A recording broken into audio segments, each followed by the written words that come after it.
Hello les férus de curiosité. Bienvenue dans cette nouvelle émission avec ce nouveau décor où je vous parle de curiosités qui me tiennent à cœur. Parfois des mythes ou des légendes, parfois des histoires vraies, et même parfois les deux comme aujourd'hui. Suivez-moi dans cette aventure et faites preuve de curiosité.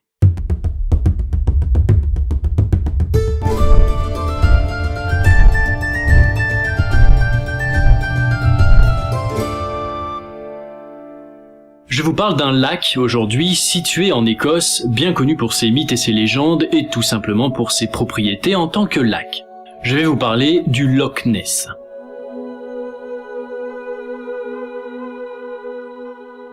Nous sommes au nord de l'Écosse, au pied de la ville d'Inverness. Prenons le chemin du lac. Voici le Loch Ness avec à son bord le château d'Urquhart, construit en 1230. De son haut, on peut avoir une magnifique vue du lac et il paraît même que c'est le lieu préféré d'apparition d'un certain Nessie. Le mot loch signifie lac en gaélique écossais. Ce lac est empli de 7,45 mètres cubes d'eau et étendu sur une surface de 56 km². Sa longueur est de 39 km et aux profondeurs en maximum, on avoisine les 230 mètres. Ce n'est pas le lac le plus profond au maximum, mais je vous en parle plus tard. Son immense taille pousse certains amoureux du sport et de l'eau à repousser leurs limites. Comme Brenda Sherratt en 1966, qui parcourt à la nage le Loch Ness en 31 heures et 27 minutes. Il y a aussi John Cobb, amoureux de vitesse et de moto nautique, qui en 1952 tente un record de vitesse sur le Loch Ness. Malheureusement, son bateau va heurter une sorte de sillage, il mourra sur le coup.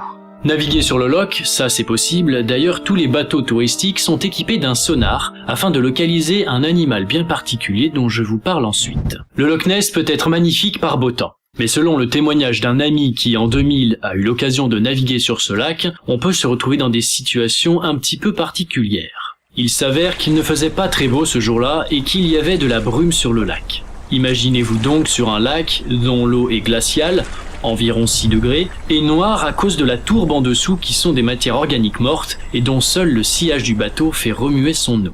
Impressionnant et flippant à la fois, d'autant plus que le guide touristique insiste pour absolument ne pas tomber dans l'eau, car l'eau est bien trop froide et si on tombe dessous, on ne voit absolument pas la surface à cause de toute la tourbe. Et quand on sait ce qui peut y habiter, c'est pas très rassurant de se retrouver dans cette eau. Pourquoi je vous parle d'animal qui vit sous ce lac qui est pas très rassurant? Vous connaissez sans doute An Nisseag, ou bien Nessie, ou bien le monstre du Loch Ness. Il s'agirait d'une sorte de plésiosaure aperçu pour la première fois en 1933. Un certain Sir Peter Scott, fondateur du logo de la WWF et ornithologue, donne un nom à ce Nessie. Ce nom scientifique grec donné à Nessie est Nessiteras rhombopteryx, ce qui signifie la merveille du Ness à la nageoire en forme de diamant.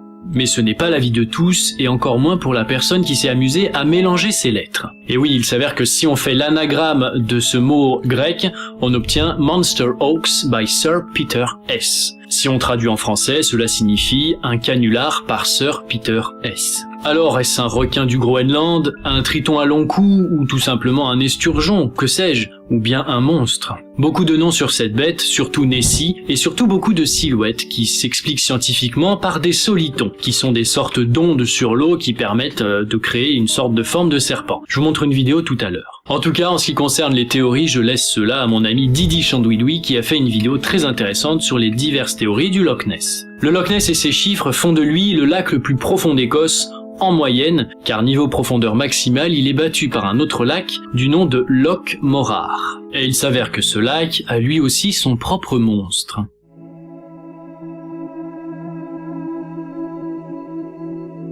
Ce dernier fait 337 mètres de profondeur et il se trouve lui aussi en Écosse et son monstre s'appellerait le Morag. Il serait la réincarnation de Nessie sous la forme d'une sirène qui changerait d'apparence. Que ce soit en 1887 ou en 1948, beaucoup de témoignages disent avoir aperçu un serpent plutôt long naviguer sur ses eaux. En 1970, Doctor Who consacre pas mal d'épisodes de la 13e saison de tournage qui est tournée près du Loch Ness. Il y a même un épisode sur Nessie, un monstre malveillant. Cette année, Nessie a eu 81 ans et Google lui souhaite un bel anniversaire en avril en offrant la possibilité de naviguer sur les eaux. La navigation est impressionnante, on se croirait sur l'eau et on peut même aller en dessous. Je vous laisse donc aller chercher Nessie. un institut de recherche scientifique du nom de Smithsonian a recréé la silhouette de Nessie dans une piscine.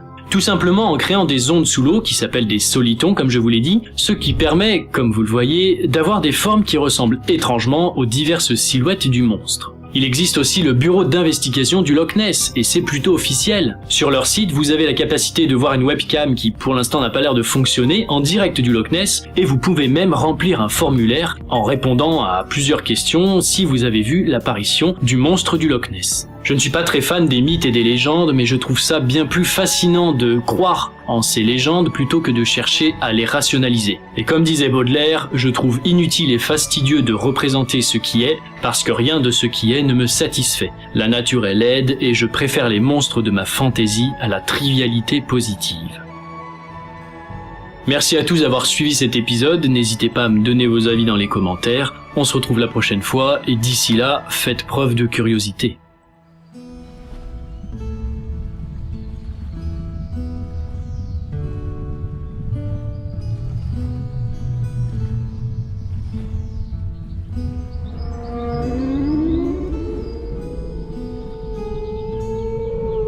Yeah.